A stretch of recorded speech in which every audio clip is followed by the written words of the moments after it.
Hey, what's going on YouTube? So today I'm going to showcase my off-meta endgame PVE Werewolf build for the Scribes of Fate DLC patch. This build is capable of pulling over 110k on the parse dummy and is viable for most group content. As with all builds, please use them as a baseline and alter them to your specific needs or preferences. So starting off in the character sheet, I have 64 points in a stamina and I'm running the Thief Mundus. For the class, we're a Templar. I think Templars have some of the best buffs for werewolves right now, considering that the Burning Light passive also works while you're in werewolf form. Furthermore, for the race, we're going to be a Dark Elf. I think Dark Elves have some of the best passives for a build like this. In terms of food, you have 3 different options. Our TM Takeaway Broth is probably going to be our best in content food. Furthermore, a cheaper and almost as good alternative would be Dubious Cameron Throne. And lastly, if you're parsing or need more sustain, Lava Food Soup and Salt Rice is always the go-to. For the potions, we're just going to be using anything that recovers stamina because our sustain isn't the greatest. While we're in werewolf form, we have access to Major Brutality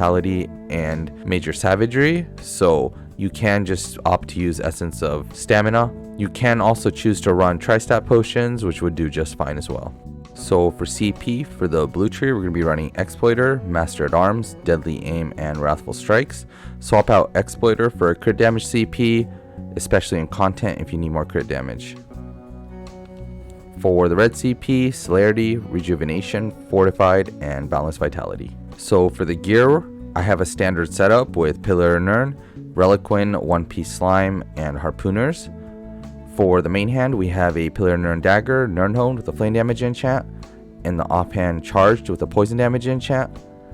For the head slot, 1 piece of Medium Slime Crawl and Divines with a Max Dam enchant. For 5 pieces of the body, we're running Reliquin, all traded in Divines with Max Dam enchants, and 1 piece Harpooner, Divines with Max Dam. And for the jewelry, 3 pieces of Pillar and Nern, all traded in Bloodthirsty with weapon damage enchants. So for skills, we're going to be running Brutal Pounce. Cast this twice so you get the buff that it comes with, which is the increased weapon and spell damage by 100. This can stack up to 6 times. Furthermore, this is our source of execute and does good bleed damage. Howl of Agony is going to be our spammable. Enemies who are feared or facing you take 25% more damage from this attack as well. Deafening Roar, this is just slotted for the passive Major Savagery. Claws of Anguish, this is another dot. It does all disease damage and afflicts them with Major Defile. Heresine's Rage, this is our heal, and on top of that, when you use it at full health, you restore Stam and you gain Major Berserk. And this is our source of Major Brutality.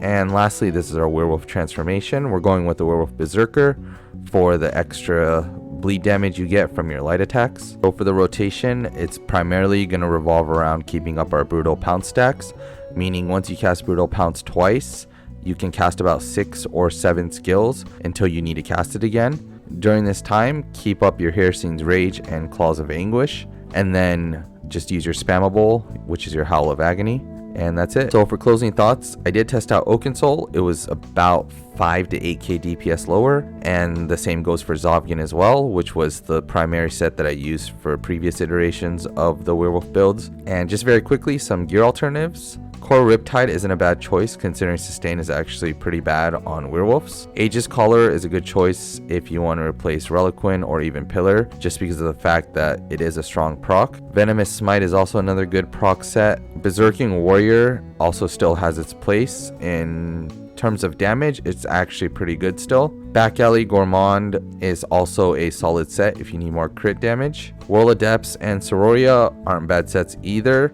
Just make sure you use jewelry and weapons because they are light armor. And lastly, as usual, for a budget build, you can just combine Huntings and Order's Wrath with a monster set of your choice. That wraps up the build explanation section of this portion. If you have any questions or comments, feel free to leave them in the comment section down below or come join our Discord. Link is in the description.